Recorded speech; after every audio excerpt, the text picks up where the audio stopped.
Baru-baru ini berlangsung satu konsert di Jakarta, Indonesia. Ini konsert international, iaitu penonton datang daripada seluruh dunia ataupun daripada Asia especially. Jadi ketika itu, Polis Indonesia telah menahan rakyat Malaysia dan memeras ugut.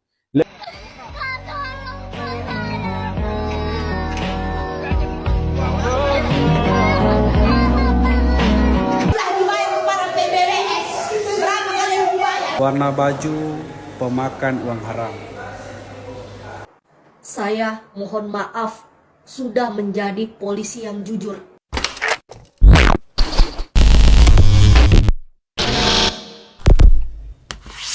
Hai, halo geng. Assalamualaikum warahmatullahi wabarakatuh. Berjumpa kembali dengan saya Zainal Story. Sebelum video ini saya mulai, gimana kabarnya kalian semua? Semoga semua yang menonton video ini baik-baik saja, dimurahkan rezekinya, selalu berpikiran yang positif dan dijauhkan dari mara bahaya oleh Tuhan Yang Maha Esa. Setelah viralnya Polis Indonesia yang itu hari merampas turis Malaysia yang berada di Jakarta, banyaknya para netizen yang menunggu dan juga menanti macam mana respon ataupun pendapat reaksi orang Malaysia terhadap hal ini. Banyak sekali yang tulis kolom komentar ya, mana orang Malaysia, kalau tak ada orang Malaysia yang muncul, yang maknanya ini orang Malaysia takut karena merasa salah, orang katanya macam itu banyak yang menulis di netizen Indonesia. Meskipun banyak netizen Malaysia yang telah tulis di kolom komentar, akan tetapi netizen Indonesia itu tak seberapa percaya, geng. Dan kali ini saya akan menunjukkan kepada korang semua, pada akhirnya orang Malaysia membuka suara tentang hal ini, geng. Oke, nggak usah berlama-lama, langsung kita simak saja videonya. Baru-baru ini berlangsung satu konsert di Jakarta, Indonesia. Ini konsert international, iaitu penonton datang daripada seluruh dunia ataupun daripada Asia especially. Okay. Jadi ketika itu, Polis Indonesia telah menahan rakyat Malaysia dan memeras ugut lebih 9 juta ringgit daripada pelancong Malaysia. Wow. Okey, ceritanya macam ni. Setiap tahun Jakarta akan mengadakan konsert international berkonsepkan elektronik dance music. Muziknya lebih kepada trance, techno dan DJ seluruh dunia akan dijemput. So, tahun ni, konsert DWP dibuat pada 13 hingga 15 Disember dan telah menarik lebih daripada 90,000 pelancong daripada serata Asia. Jadi, sepanjang konsert itu adalah kawalan polis dan lain-lain. Cuma beberapa pelancong yang tidak bernasib baik ditahan. Ujian air kencing dibuat, dokumen, pasport dan lain-lain diperiksa. Tapi kemudiannya diugut untuk ditahan, even ujian air kencing negatif. Nilai yang diugut ialah di antara RM20,000 sehingga RM90,000 seorang. Yalah, nama pun pelancong kan, datang ke Jakarta untuk pergi konsert. Poli-poli ni pun dah tahu yang datang ni geng-geng ada duit. Daripada CNN Indonesia, total loss RM9 juta daripada 400 rakyat Malaysia yang diugut. So, Polis Indonesia yang disaki terlibat ialah seramai 18 orang daripada Balai Polis Paldo Metro Jaya, Polres Metro Jakarta Pusat dan Polsek Metro Kamayoran. Benda ni dah hampir seminggu dah pun. Cuma baru viral semalam apabila salah seorang rakyat Malaysia yang diugut tu komplain di Twitter penganjur konsert DWP baru-baru ni. Okey, coh lah. Nama saya Zainal, jemput follow jika video-video ini bermanfaat. Dengan adanya satu video ini, geng, Polis Indonesia yang telah merampas uangnya turis Malaysia, karena ini viral sampai ke Eropa, kemana-mana, di Indonesia sendiri terbongkarlah kelakuan Polis Indonesia, geng. Dan netizen Indonesia itu mengupload tentang kelakuan polis Indonesia yang kurang bagus, geng. Seperti contoh macam ini.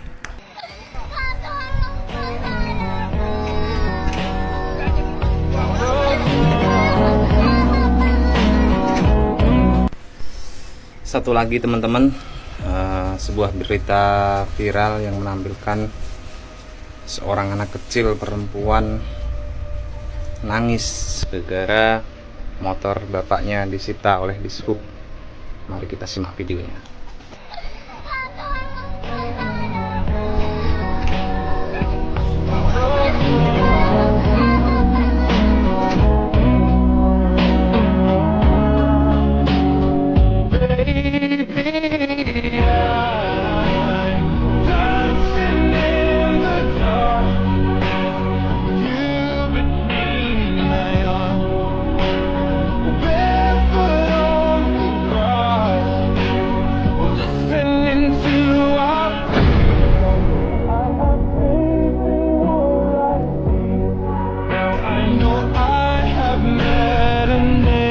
Udah singkat aja deh, nggak kuat lihat anak kecil menangis gara-gara motor bapaknya disita oleh dishub. Ini salah satu bukti nyata teman-teman bahwa keadilan di negeri ini masih tajam ke bawah dan tumpul ke atas. Untuk para dishub, petugas apapun, kalian yang berseragam, entah itu polisi, entah itu tentara, dishub, dan yang lain sebagainya, ingat Pak, bahwa yang menggaji Bapak itu kita, orang-orang kecil. Betul. Ya, jadi gunakan hati nurani Bapak, gunakan kemanusiaan Bapak, jangan semena-mena. Betapapun Bapak melaksanakan tugas, tapi kemanusiaan diutamakan Pak. Ya, itu kan hanya motor Pak, bisa dituntun itu motor itu, bisa diberitahu baik-baik, nggak langsung pakai main sita seperti itu. Iya betul. Kita simak komentar para netizen. Ya, komentar. Dishub berani nggak tuh derek mobil-mobil mewah yang parkir di pinggir jalan sekitar Jalan Gunawan, Jalan Senopati? Ini tugas mereka bos, kita harus hargai. Bagaimana kalau kita di posisi petugas dishubnya? Kita syukuri polisi sudah membantu dalam hal itu. Saya masyarakat biasa, bukan siapa-siapa dalam hal ini, mohon maaf semuanya. Betul, tapi dalam tugas itu jangan dilupakan Bang ya Kak, bahwa negara kita itu negara Pancasila, dan nomor 2 dari Pancasila itu adalah kemanusiaan Kak, kemanusiaan yang adil dan beradab. Kita simak lagi. Peraturan memang harus ditegakkan, tapi kemanusiaan dan moral harus lebih diutamakan. Mantap. Cus. Just gatos kotos. Taurus 1989, kita miskin dek, jadi mereka berani. Coba kalau kita kaya, telapak kaki kita pun bakalan dicium untuk Betul juga ini. bener juga itu. Murah Swita. Peraturan memang harus ditegakkan, tapi kalau situasinya sudah kayak gini, apalagi anaknya sudah bilang mau sekolah, mestinya rasa kemanusiaan diutamakan. Semoga adik ini bisa menjadi anak yang sukses kelak. Amin. Betul sekali kan? Betul. Dunia kejam untuk orang yang miskin. Setuju. Memang benar, itu adalah tugas dari dishub. Tapi perlu juga diketahui bahwa di atas aturan itu ada namanya kemanusiaan. Sip. Kalau nggak viral nggak bakal tuh dikembalikan. Oh iya betul. Udah, itu aja deh. Sekali lagi Pak ya, gunakan kemanusiaan dan hati nurani Bapak sebagai manusia. Jangan beda-bedakan siapa kaya, siapa miskin, semuanya sama Pak ya. Oke, mantap. Motor diderek, disita.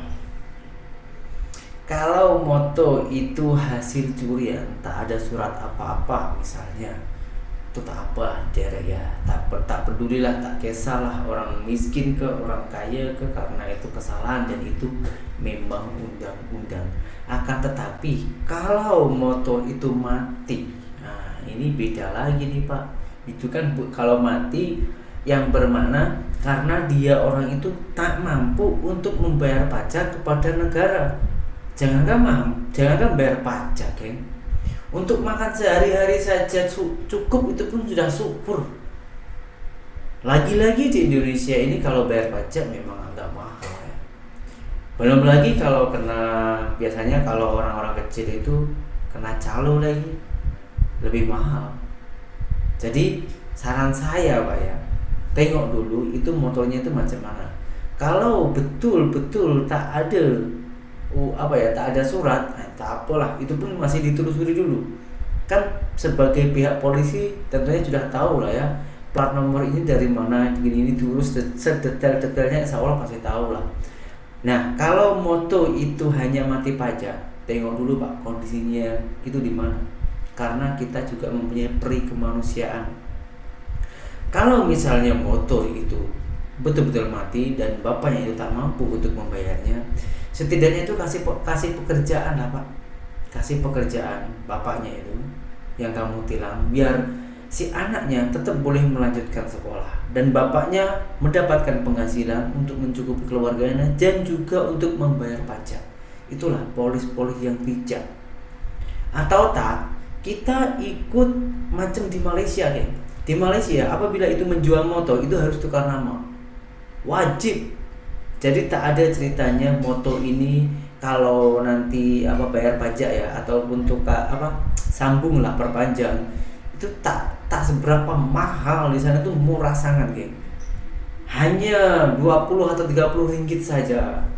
Uang sini 60-an ribu lah dalam 1 tahun. Begitu murahnya di Malaysia itu, geng.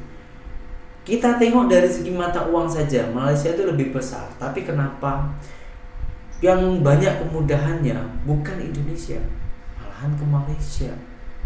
Kita tengok dulu video yang selanjutnya itu macam mana. Itu seminggu pada segitu itu. Itu kita keselamatannya. Itulah. Berapa kali yang sudah dibayar para PBBS? Berapa kali yang dibayar? Tanah orang sekarang tidak ada lagi waktu.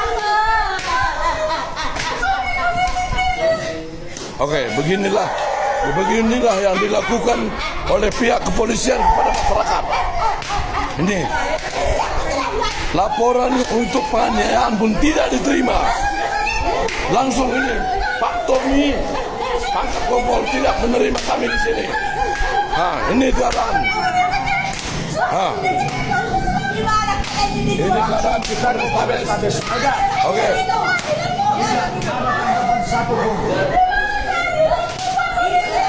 Nggak berkeadilan di Polrestabes ini.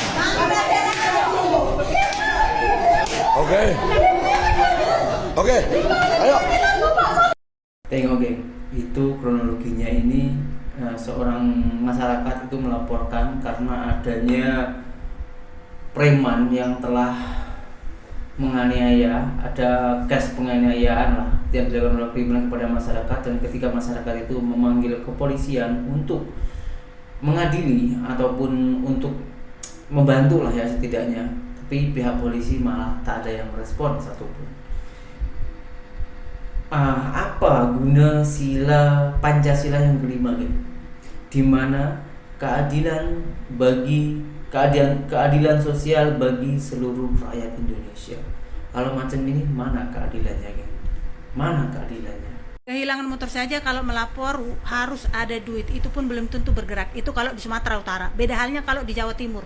Ini pengalamanku pribadi ya. Rumah saya itu pernah kemalingan dan saya melapor ke Polsek Singosari. Gak sampai setengah jam loh, langsung polisi-polisinya nongol ke TKP, ke rumahku sendiri. Makanya kalau di Jawa Timur masih bisa kita temuin, kita minta tolong ke polisi tanpa bayaran loh, langsung sergep. Beda halnya kalau di Sumatera Utara, jangan harap bisa-bisa uangmu lebih banyak lagi habis. Tapi kok bisa lah ya, Polda terbagus itu, terbaik itu jatuh ke Polda Sumatera Utara. Apa karena setorannya atau dan lain-lain, aku nggak ngerti ya, kok bisa masuk nominasi Polda terbaik. Nah, ini yang paling penting nih, yang sangatlah penting, karena ini mendapatkan komentar ataupun tanggapan pro dan kontra para netizen ini, geng. Apabila kita menunjukkan hal yang kurang bagus di Indonesia, contoh macam polisi yang melakukan macam itu, saya yang sampai menangis-nangis, melaporkan sampai menangis-nangis, tak dianggap, atau mungkin karena dia orang itu orang miskin, orang yang tak punya, tak ada uang, lalu dilakukan semena-menanya. Ini yang paling penting ini, geng. Karena Indonesia ini kan luas, ya kan. Kalau kita mau cakap soal ketertiban, bukan semua loh, geng. Ada sebagian tempat itu yang betul-betul ketat. Apa yang dikatakan oleh kakaknya tadi itu betul. Di bagian Jawa Timur ya, tempat saya juga itu ya.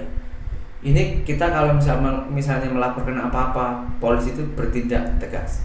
Ada yang macam itu. Tapi karena Indonesia ini luas, di bagian tertentu ataupun terpencil itu masih ada polisi yang tidak mengayomi rakyatnya, yang tidak mempedulikan rakyatnya. Ini yang harus dibenahi oleh mentality aparat kepolisian Indonesia.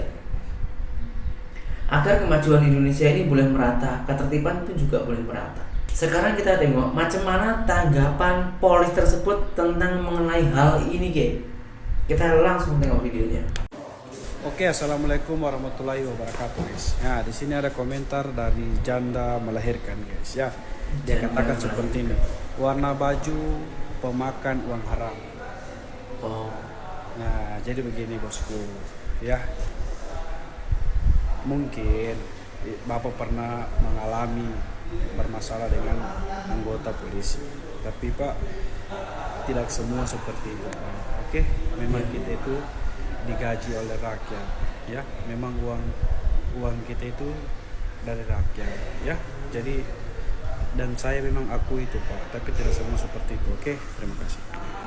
memang, geng, memang tak semuanya kepolisian Indonesia itu tak macam itu. Tapi Bapak sebagai polisi sendiri setidaknya kasih nasihat lah kepada kawan-kawannya polisi-polisi tak kenal, ya kan. Setidaknya itu satu daerah, misalnya di contoh macam di kota saya, Kota Blitar ini kan, misal ada kejadian macam itu, nah, kasih tahu kawan-kawannya, kasih nasihat lah biar bekerja itu lebih beramanah gitu, geng. Karena ini ada lagi satu video seorang mantan kepolisian Indonesia, dia orang itu mengatakan kalau polisi jujur itu malahan dibully katanya, geng. Siapakah dia orang? Kita tengok dulu videonya. Ya, kamu jelek-jelekin polisi karena udah dipecat jadi polwan. Oke, saat ini saya Yudi Utami, Polwan Polda Sulawesi Tengah Angkatan 2008 dan dipecat tahun 2014, akan membuat video permohonan maaf saya kepada institusi Polri. Saya mohon maaf sudah menjadi polisi yang jujur. Saya mohon maaf sudah menjadi polisi yang berani menolak perintah atasan untuk membebaskan tersangka hanya karena tersangka tersebut adalah keluarga dari atasan gua. Dan saya mohon maaf sudah menjadi polisi yang berani menolak sogokan demi mempertahankan kebenaran. Dan saya mohon maaf sudah menjadi polisi yang berani merelakan pangkat dan jabatan saya, bahkan masa depan saya, demi mempertahankan sebuah kebenaran, walaupun saya sadar saya hanya anak dari tukang rongsokan.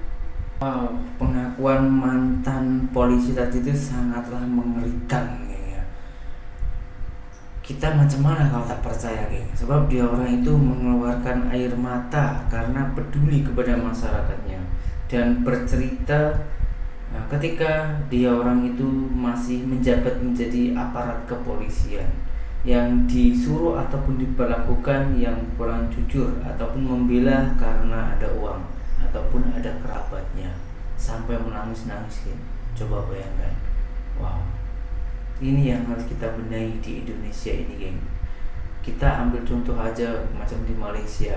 Di Malaysia itu kalau pihak kepolisian melakukan kesalahan sikit pun itu langsung dipecat.